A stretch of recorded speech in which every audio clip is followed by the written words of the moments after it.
I am Martin Björnberg. I'm the CFO of Handelsbanken UK. We employ 3,000 people across the UK, and this is my Duvet flip. What does that look like in terms of practical steps to add value? Very often it's about showing ownership.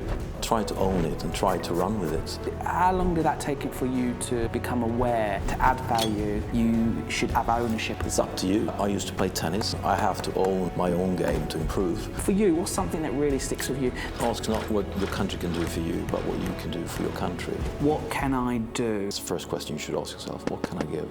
What's your duvet flip? What gets you out of bed in the morning to flip the duvet? We thought about that long and hard, and I feel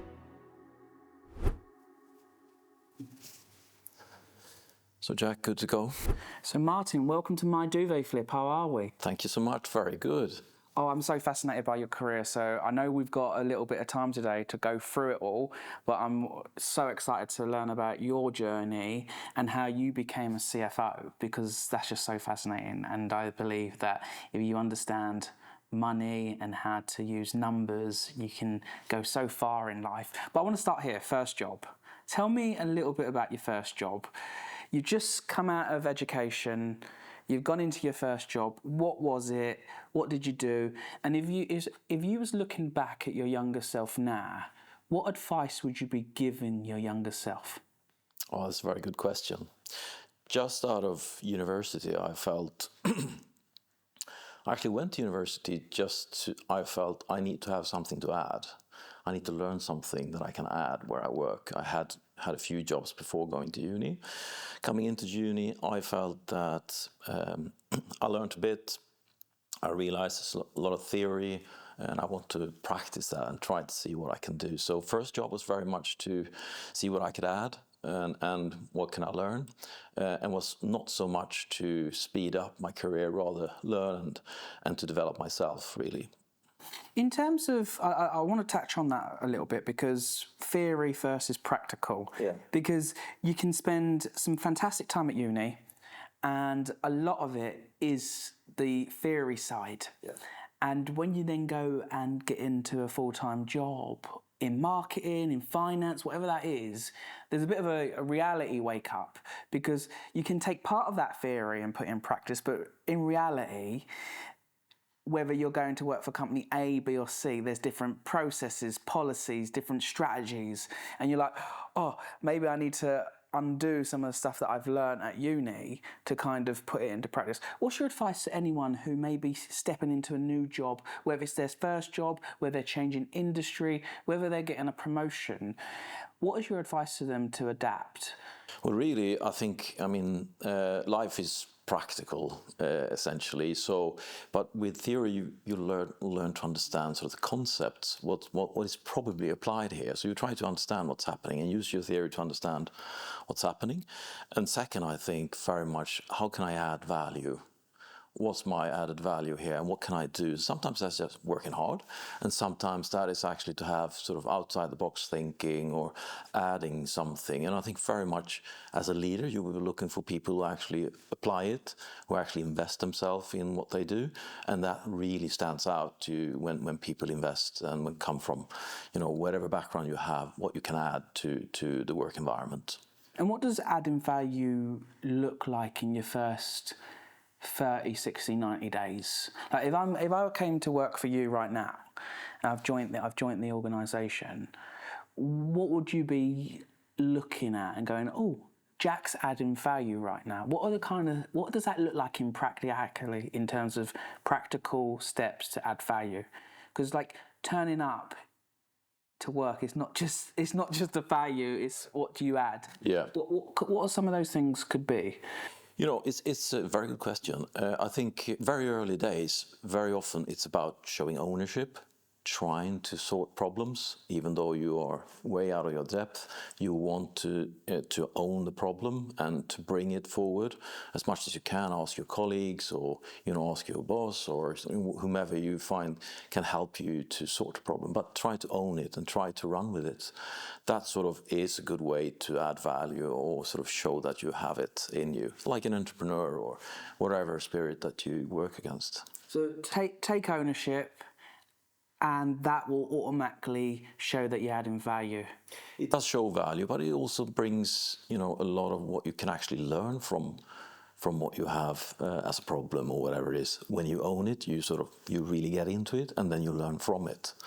So I think ownership is probably the first thing you can add. Absolutely. And in terms of ownership, how long did that take for you to become aware that actually to add value, you should have ownership of stuff and go in and give it a go? Did that come early on in your career? Did that take an experience or a certain type of role that you did to realize, actually, if I'm really going to add value, I need to take ownership? Well, I think personally, I think I came with that a little bit. I used to play tennis. Tennis is sort of building resilience for one, because you lose a lot. Even if you're okay, you lose a lot, and you have to come back from it. But it's up to you. You have to learn from your mistakes and why did the game go wrong? What can I learn? I have to own my own game to improve. And I came with that, I think, to the workplace, realizing actually I have to do something. I can't just ask what to do. I have to own the problem or challenge and try to bring that forward. So it's very much an attitude and a mindset, which I think is important in this case. And that attitude and mindset came from you being on the tennis court? I think so. I mean, it's hard to. Tennis probably taught me more than anything. Tennis is a great, or sport in any way, or theatre, or wherever you face sort of adversity and challenge and need to overcome things, will help you prepare for work life, I think. Tennis itself is good in the way that you play a lot of games, you win some and you lose some, and it's really hard to come back, and it's only up to you. So that's what I love about tennis, that you can't blame anyone else. It was you. It wasn't the wind. It was probably you not coping with the wind. and regardless of the weather, right? Yeah. Whatever comes your way, whether it's a sunny day, whether it's rainy, if you're out on the court, you just continue, right? And you give it a go. You said that tennis helped you build resilience. What does resilience mean to you? And how does resilience play out in the workplace? Yeah. Because we hear it time and time again, and I totally agree that we have to instill resilience in the next generation or the workforce so we can move forward. But what does that tangibly mean to be resilient? That's also a very good question. And I think, when you enter the workplace, it will not be a straight line. Your first job will be a mixture of success and failures, and I mean, things, and your life will impact you. Your mom and dad might be ill, or you might have other problems that set you back. Really, resilience, I think, is to keep on going, keep moving, and actually try to overcome those hurdles and obstacles that you have or face, and you have to be prepared, really, that things will not be a straight line. Things will happen to you, and when they happen, you keep going, because that's the best response to almost everything. Of course, you can mourn or whatever, what happens to you, or you can be sad or, disappointed and all those things, but try to get back, get out of your bed and keep doing the things you're doing. That, to me, is sort of resilience. Now you know why it's called duvet flipping, right? I do. Because you hit on such an important point. You're totally right. You can have a brilliant morning, you can have a brilliant job, and then something will happen. Whether that's in your control or not in your control, but it's how you deal with it. It's how you keep going. It's how you get out of bed. It's how you understand. It's how you show up with the attitude, right? Yeah. With the right attitude to say, yeah, I might not be happy with this situation, or this is not really working for me, but I need to show the good attitude. Yeah. Why do we see time and time again? Because I get invited to corporate offices all the time. Mm-hmm. The CEO, the CFO wants to show me around, and I'm a big believer. I'm a big see but not say. Yeah, so I observe the room, I look around, see how the vibe is, and you can really tell very quickly what the culture's like, or if a department's more chappy than another department. And I can see, and I don't say nothing to the CEO because it's not my position or it's not what I'm there to do, but I'm like, sometimes there feels a little bit of a coldness in people not smiling and wanting to be there. For that young woman or that 42-year-old who's coming into work and it's becoming a chore, not a cheer for them, what's your advice to them? You know what? I think actually humor is part of work life. And I think it's really important to crack a joke, it sounds like a comedy here, really, but I'm not saying that you have to be Ricky Gervais at work. But actually, I think trying to have fun is part of good performance, and to feel that joy, that, the highs and lows of jokes or a good environment, working really hard, crack a joke, have a laugh, and go back down to sort of a normal level of work. That's great. I love that personally, and I know that the most creative and strong workplaces have a lot of, let's say, a private conversation, you invite people to know a bit about yourself. That's where you actually thrive as an organization. So I'm very pro that, and I can that's probably what you sense when you're around, Jack, and I can feel the same. Visiting a branch, you can really sense how is this working? Yeah. What is the underlying performance here? Probably. So you can be really passionate and serious about your work, but also you can bring your own sunshine, right? You can bring your own jokes, your own personality, and you can make the workplace a lot better. But it all starts with you, right? Yeah, it does. And this is where you play a part, and you have a personality, and you bring that, really. And some are more quiet, some are more outspoken, and we're all trying to find the blend and try to have sort of respect for people's different expressions. And some people just want to have a calm time, then you try to accommodate that. But others, want to express themselves, and we should allow for that as well in the workplace. And that's sort of important for us, first of all, to know when should I stay low, when should I calm down, and where should I step up. What you're talking about there is awareness and common sense. Yeah.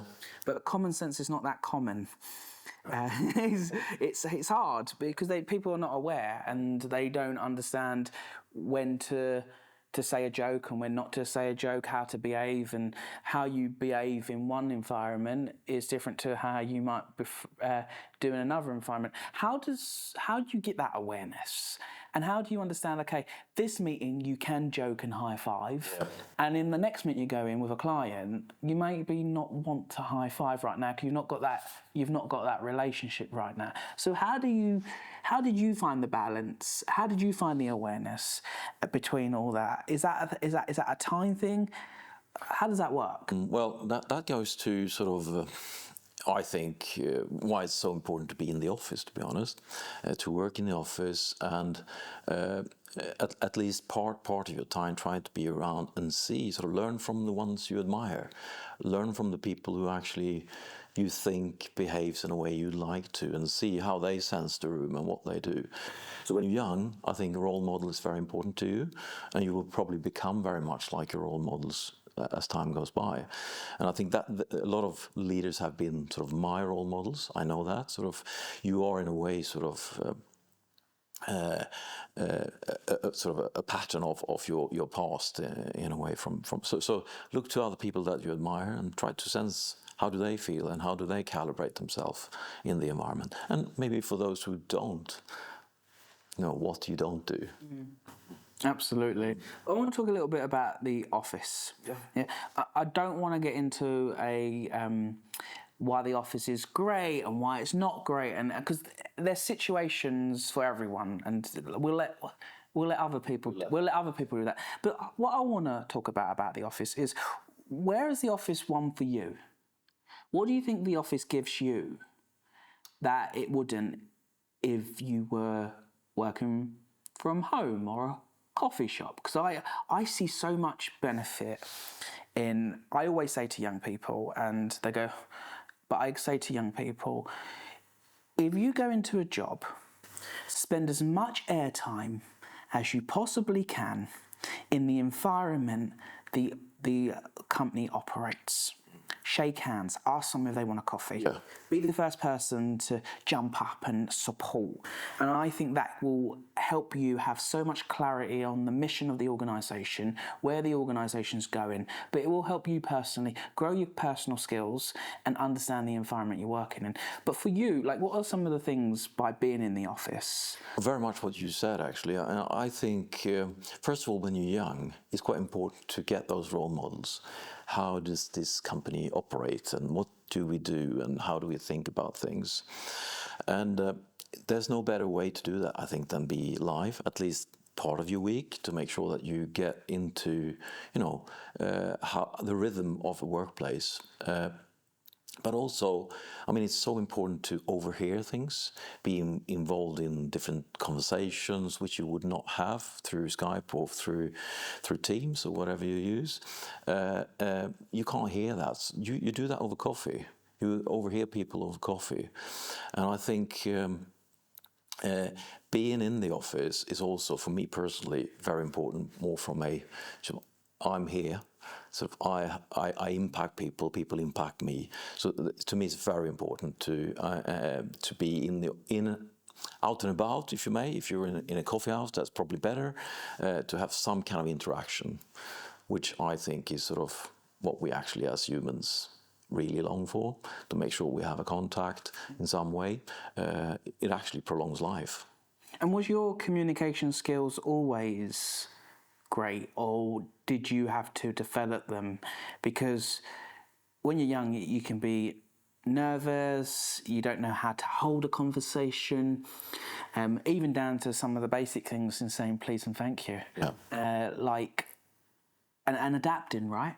Because Yeah. I think it's really important that you adapt and you make it aware that, like, it takes two to come to the table, right? Like, was your skills always like that? And what's your advice to anyone who's trying to build their communication skills in the workplace right now? Of course not. I mean, this is like, your career journey is about sort of stepping outside your comfort zone a little bit, almost every day, something new that you're exposed to.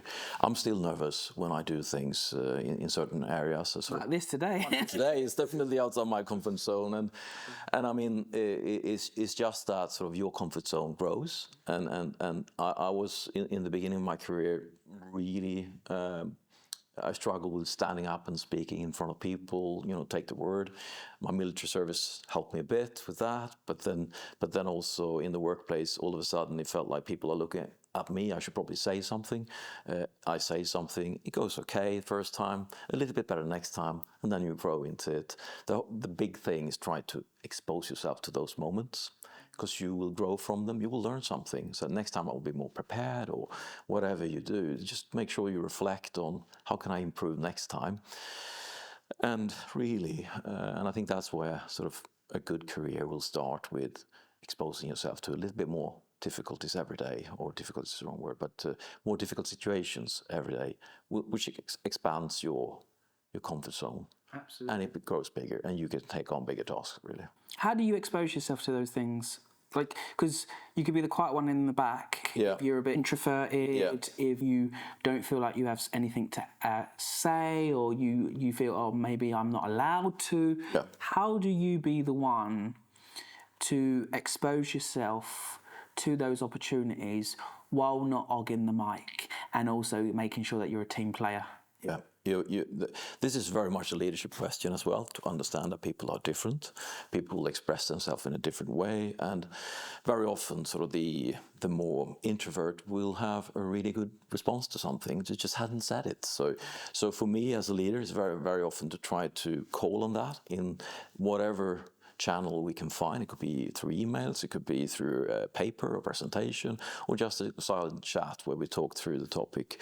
But as an individual, if you are, let's say, introvert, I think very much to try to raise your opinion in your way. What do I feel? It could be after the meeting, I'd like to tell you something, or this is my thoughts in an email, or whatever. Make sure that you've actually given it a thought and raise your voice in some way. because we are different. Other people will talk before they think, and others think much more before they actually talk and speak. Leadership question, yes, but as an individual, put your foot forward in the way you feel comfortable with, and maybe over a lifetime, you will expand what you feel comfortable with.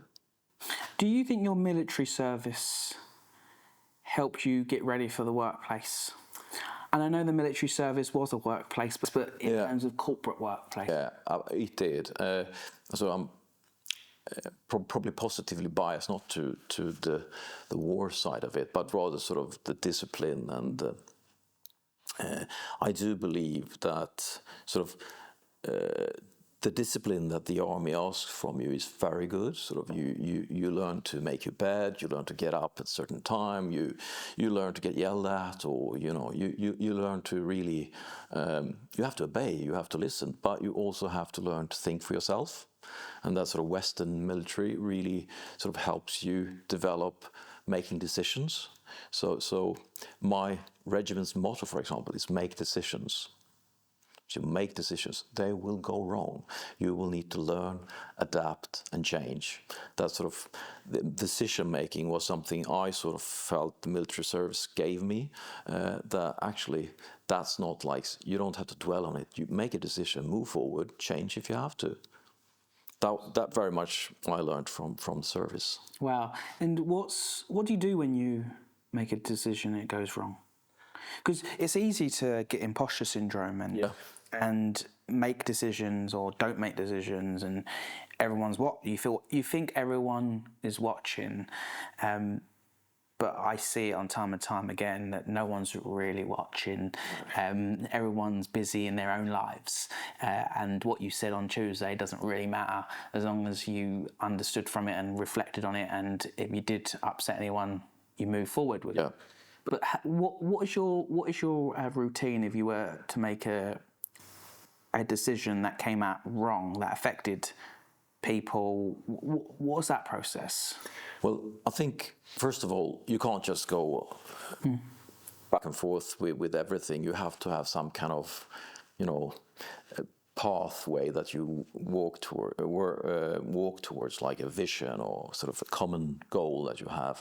But the way to reach it can be made of different things. So it's easier for you to make changes in small decisions, sort of tactical decisions that you make on the way towards sort of a bigger goal or ambition, like this podcast or whatever. You know what you're aiming for, but you make small decisions every day that's sort of tactical in its nature, and you have to change those because you have to learn from what goes wrong or what works or doesn't work.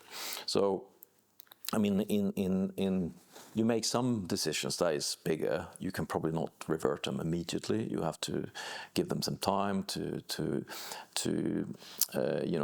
get a hold of the organization, or you make decisions that you feel is probably this wasn't the right one. Let's change it. And my process would be very much to let go of prestige and just say, okay, let's do it another way. And it's the dangerous part is when you marry it to yourself. That's sort of, I'm trying to make a decision, and it's actually making decisions is quite hard.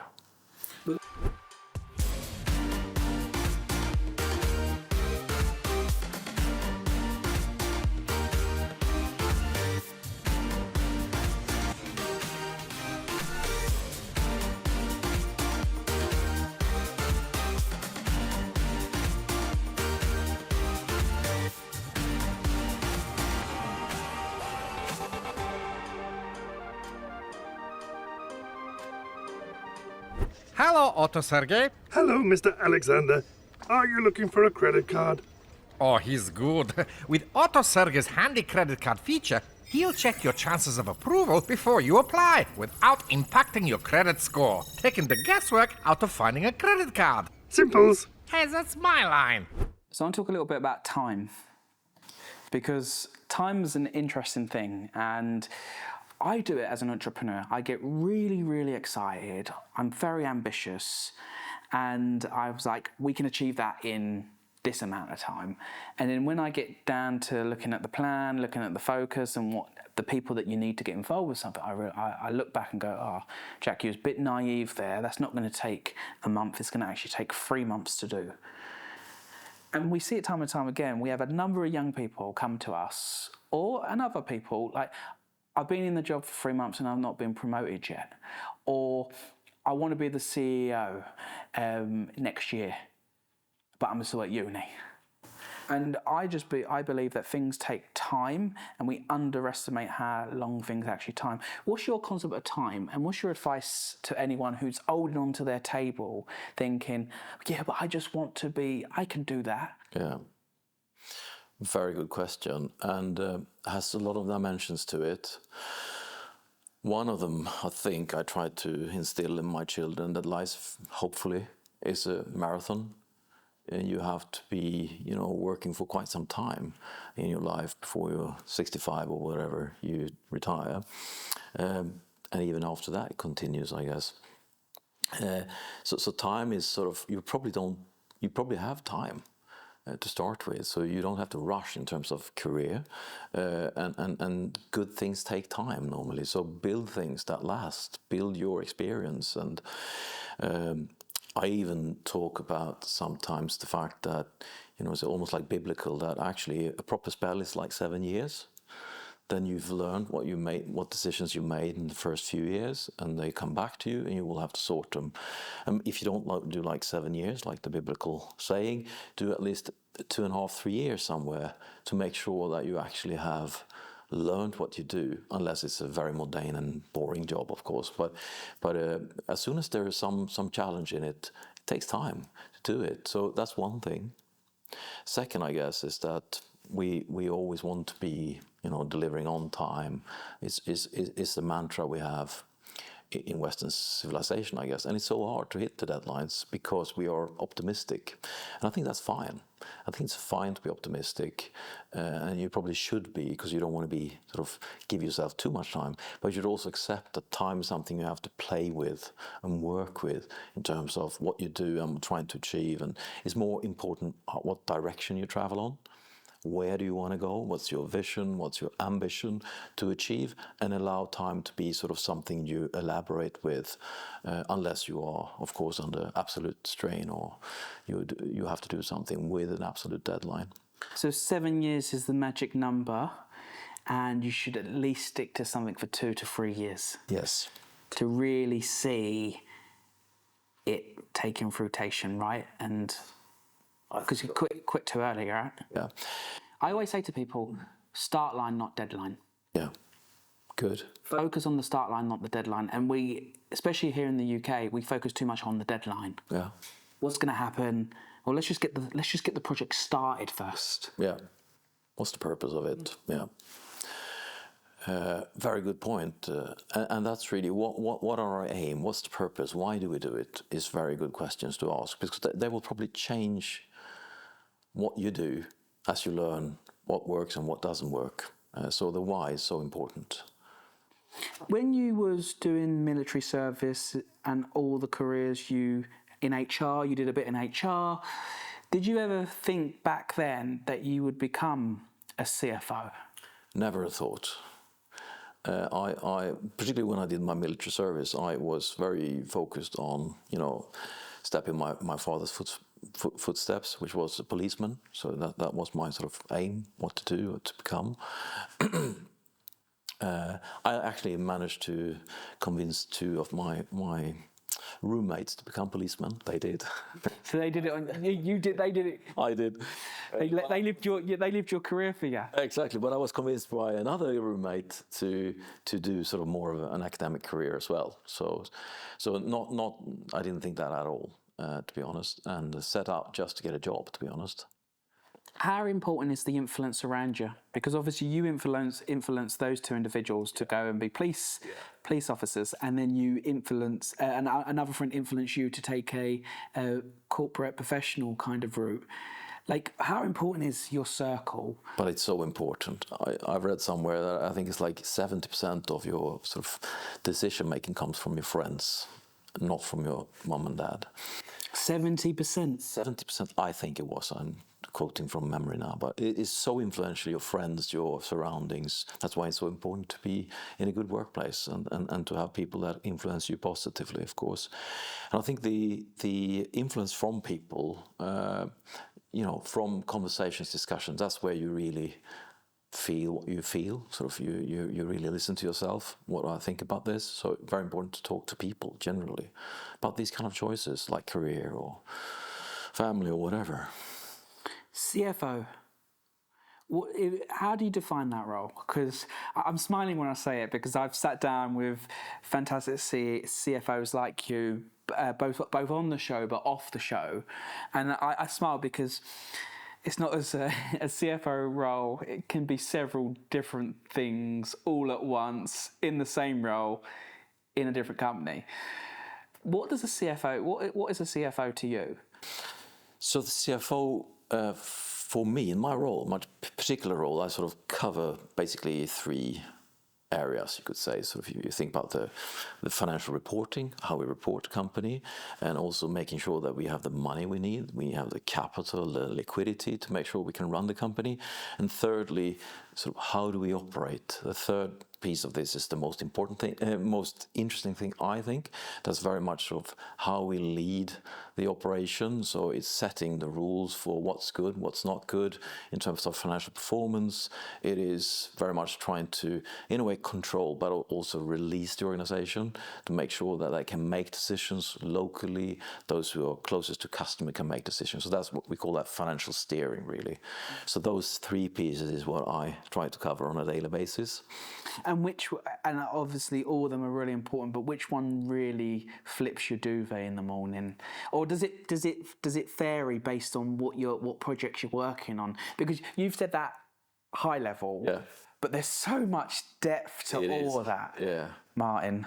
And I think I sort of my personality can cover.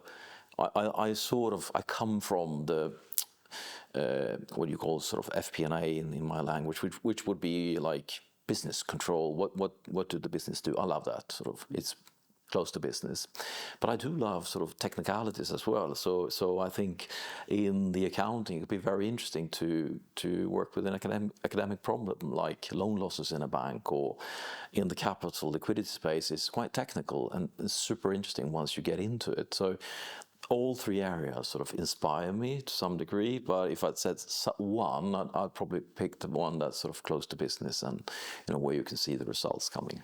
Wow. Yeah. And what are some of the roles that people could do with time, with the right attitude, and carrying on going to become CFO over time, if that's what they wanted to do? Like, what are some of the roles that you can, whether it's junior or mid-management or between those two, what are some of the roles that does your department have?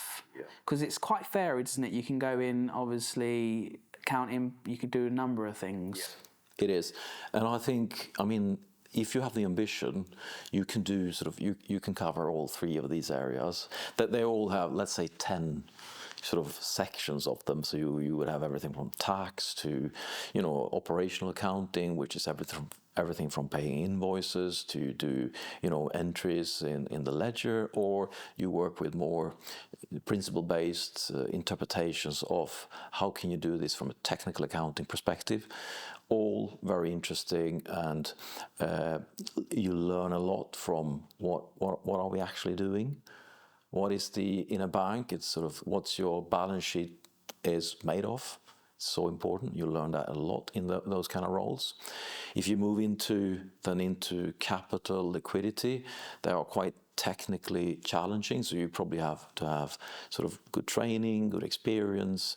You will be benefited from having done a lot of the accounting side, but on the capital, you basically say how much capital you need to have to run a bank. And you make like dividend decisions. Can you pay out this to the owner or not? You would recognize this. Is it possible to do that, or do we need that in our running operations? How much liquidity do we need? If the depositors want their money right here and now, can we cover that? Those kind of things, very interesting from a sort of technical perspective. It is, isn't it? It is. It's a lot of questions. There's a lot of questions. Asking yourselves and the team and just the market a lot of questions, right? And have to understand customer behaviors. So we use frequently words like behavioralization. What do people normally do, and what do they do under stress?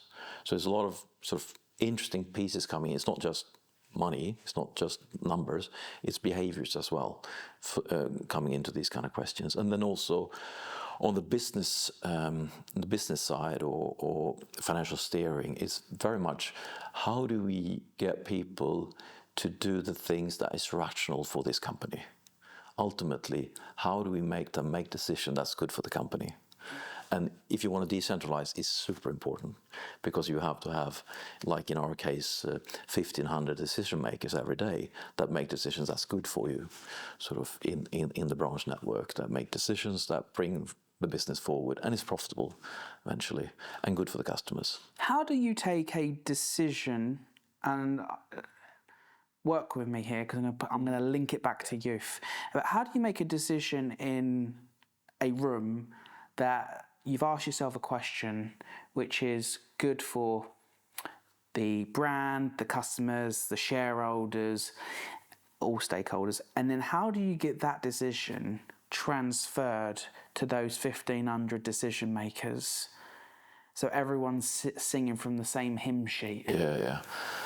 That's the million-dollar question, really. But that's where you have a financial steering system. So that's sort of, as you operate here as one entity, you would know sort of this is a cost, this is an income, what do we do about it? You want to reflect that in our organization. So our branches really have a profit and loss statement, so a P&L that they work with. So their cost is theirs, their income is theirs, and then we offer them sort of in a bank. It's important with the rates. How much does it cost to lend? How much can you offer? How much do you need to take from the customer for your lending, and how much can you give to the customer on the deposit side? So we have a steering system that tells in the background what it's worth or what does it cost to the bank, so they can make local decision based on that. Wow. Yeah. So it can be a very technical, but also a very cool team to be a part of, right? I think so. It's cool in the sense that you can allow people to, be empowered, make decentralized decisions, and feel that energy you want as an individual, that you can actually make decisions because you understand the context in what you operate, and that's the key sort of, I think, for feeling that you contribute, is that you can influence. What do you think is one or two factors that helped you go from HR to finance? Because that's obviously, those roles are kind of ones that both play a really important role. But like, how did you go from HR to CFO? What was it that, what path or what steps did you take? What calculated decisions did you have to take in your career to say, you know what, I want to get to that level? I think to start with, at uni, I studied that third part sort of behavior, sort of how do you get people to do what's rational. So I studied that, and that's very close to sort of classic HR questions. So it's very close to that. So it goes in two ways almost in that. So it was not like a complete surprise to myself that I would like to pursue sort of an HR career, but having invested sort of in the more technical side in finance and so forth, I felt at that point sort of a mutual discussion with my then boss. I can take on HR and I can try to learn and see sort of if my personality will be able to adjust to that fact. And I think it went well, actually. I felt it was not, it's a common knowledge, but the one thing that I felt was the reason why we tried it was very much, we have a very strong corporate culture, and that's actually the most important part to know. Wherever you operate, in IT, in finance or HR or in the branch, how do we think about people? How do we think about customers? How do we think about how we get stuff done? So I knew that really well. So I could sort of transfer that skill, and then learn. Obviously, there's a lot of things in HR which is very technical as well, like the law and everything. And you have to learn that, and trust people that you have around yourself, and build a good team that can carry you. Really, that's the key as a CFO as well as the head of HR. So build the trust, get a good team. Yep. All things I'm smiling at because easier said than done. Yes, it is. As running a business, Leon and I know that more than anything. So you can transfer your skills from HR to becoming a CFO. You're in the banking industry, financial services. Do you think with the skill set you've got now, you can transfer that to any industry? Or is it very technical based on the financial service industry? Say, for instance, you got a call. We've had a guy on the show who runs M&S. Yeah, if he called you up and said, you know what, we want you to come and do this role, do what you do with all the knowledge that you've got in finance over in retail. Does that transfer? And the reason why I'm asking is because I want to explain to young people that if you go and do a technical job or you go and get into finance, it doesn't mean that you have to then stay in the financial services industry, even though that's really good to do. And we're going to get on about the business and banking in a minute. But it gives you the wings to do anything. Do you believe that, or? Well, I mean, I haven't tried, so I'm very humble when I say this. But I think I would probably be able to think in a retail way, because the bank I work for is sort of retail. It's branches, it's people making decisions, trying to have happy customers, and to make an impression. And I think into a retail industry, it's probably transferable in the sense that I understand that actually I'm not a hardcore metric guy. I try to understand what will influence people and what will make them make the right decisions.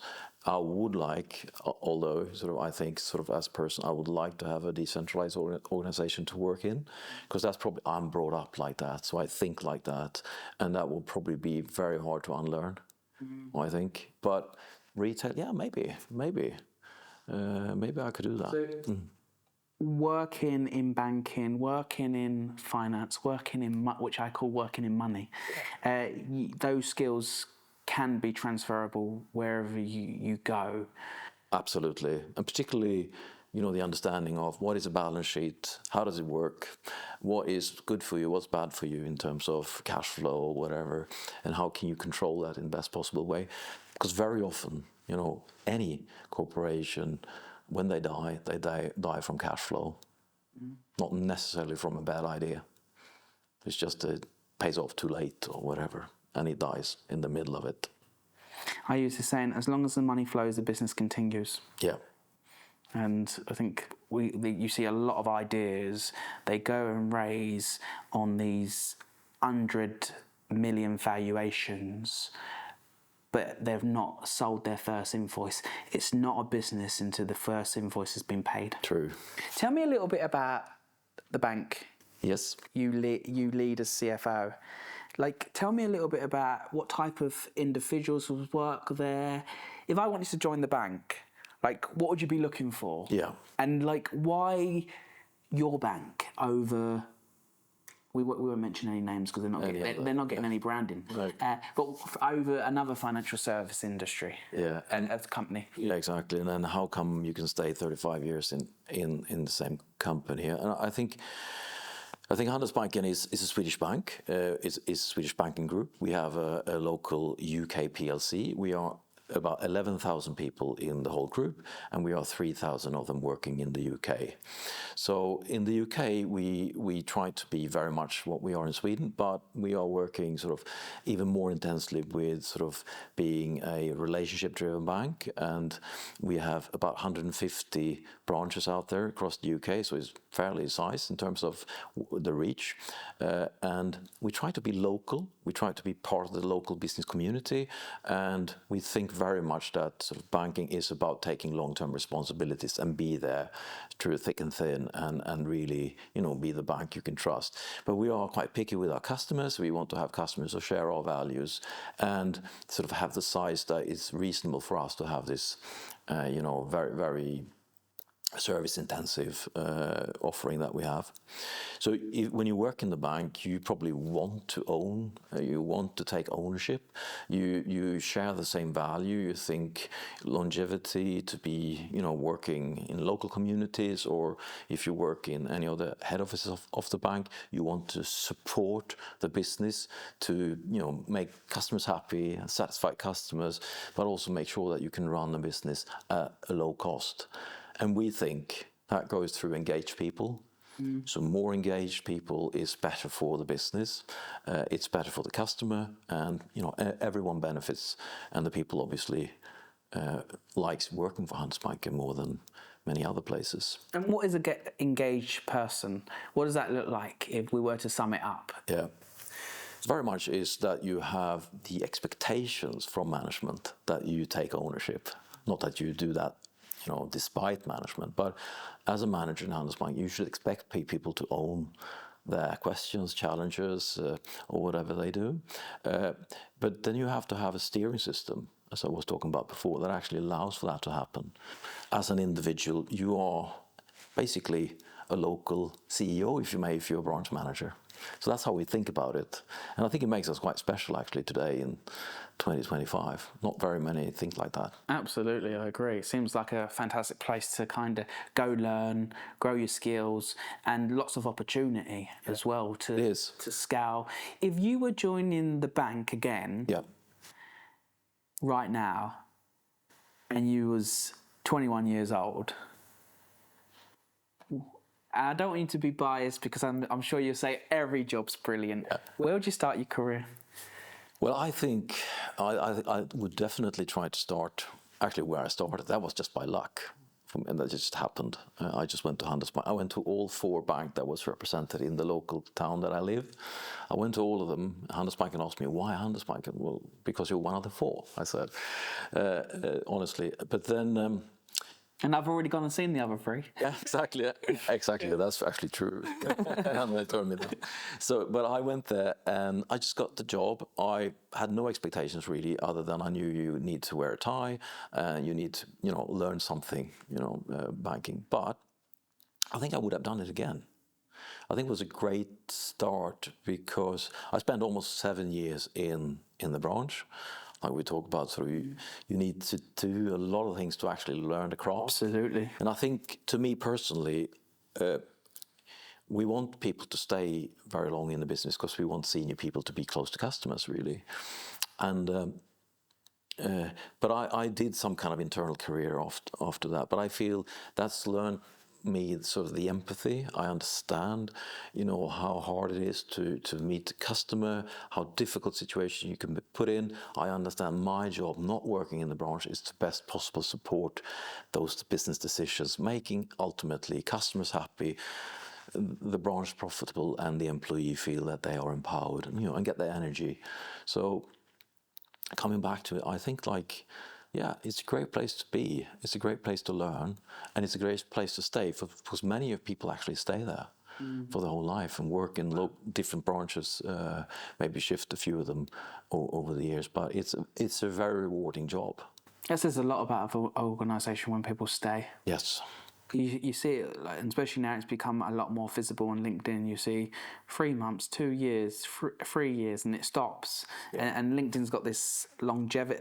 You can now test the average, and it's not always right, but the average tender of an individual. Yeah. And it tells you a lot of stuff, and it's great to see that people stay their whole life and build fantastic careers and opportunity.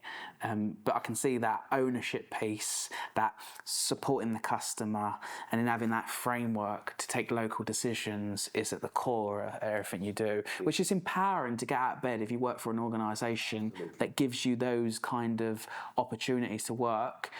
Obviously, yet again, with time, because you don't just go with no experience and go into a branch and become the local CEO overnight, but there's opportunity to do that, right? And learn from smarter people around you to get to that position. Yeah. That's very much sort of the internal functions job to make sure that there is, training, education, and that you can learn how you think about things when you work with your customers. Because customers will bring complex problem to your branch. and you will have to deal with it locally. And with that, you will grow even further. I've spent a little bit of time with you today, and we've not spent time before this, but you seem someone who's very considerate, thoughtful, but very. I like, if I've got a problem, I'm just going to call you, because you're very strategic. You feel very strategic and very thoughtful around the process. I'm not going to get an emotional answer. I'm going to get a proper, prim answer. And I know the type of person you are. Just meeting you for 5 minutes. If you don't know the answer, you're like, I don't know it. Let me think about it. Let me see if I can speak to someone who does. And that's a great mindset to have. What would you say in terms of your life lesson? There's one thing that's really professionally stuck out, that whether it's in the form of a soundbite, whether it's something that someone said at the local bus stop, because you learn from everyone, you know. Normally the places where you don't think you're going to learn, you end up learning a little bit more, whether that's the experience or the awareness of the learning. But for you, what's something that really sticks with you, that you really say you want to pass on in terms of a life lesson? Oh, that's a very good question. I was once preparing a little bit of speech when I was in HR, and I felt I wanted to capture sort of what's the essence of being proactive and take ownership. And then I came across this quote from JFK, actually, where he said, "Ask not what your country can do for you, but what you can do for your country." In its essence, is so powerful and so strong. I mean, it's almost a little bit cringe to say it, but you know, it works very strong to articulate what I think, what Handelsbanken brings to me. So what can I do, and what can I do for the company, which eventually will be me given, I will be rewarded for that, really. So go into the conversation or situation or job and go, what can I do? Yeah. Rather than what they can do for me. Because by you doing, you then get. Exactly. That's the first question you should ask yourself. What can I give? I love that. How can I contribute? Yeah. Are you ready for my final question? Yes. What's your duvet flip? What gets you out of bed in the morning to flip the duvet? We thought about that long and hard, and I feel I am a man of routines, so I get out of bed, and I like when I have a schedule that sort of is running, and I like to solve problems. I like to move things forward. I like to see people develop, and I also like to take ownership of the questions. So that brings me out of bed. I love that. I love that. I just want to say thank you for putting us in your schedule today and joining us on the show. I hope it's been a good experience, and I've really enjoyed and been so fascinated about your career. And just like, I think I could just spend hours with you, just absorbing and learning. So I just want to say thank you for coming and sharing your wisdom, your knowledge, and your understanding. So thank you. Thank you very much for having me. It's been exciting and outside my comfort zone. Thank you so much. Thank you, Jack. And there we are. Enjoy it? Very much.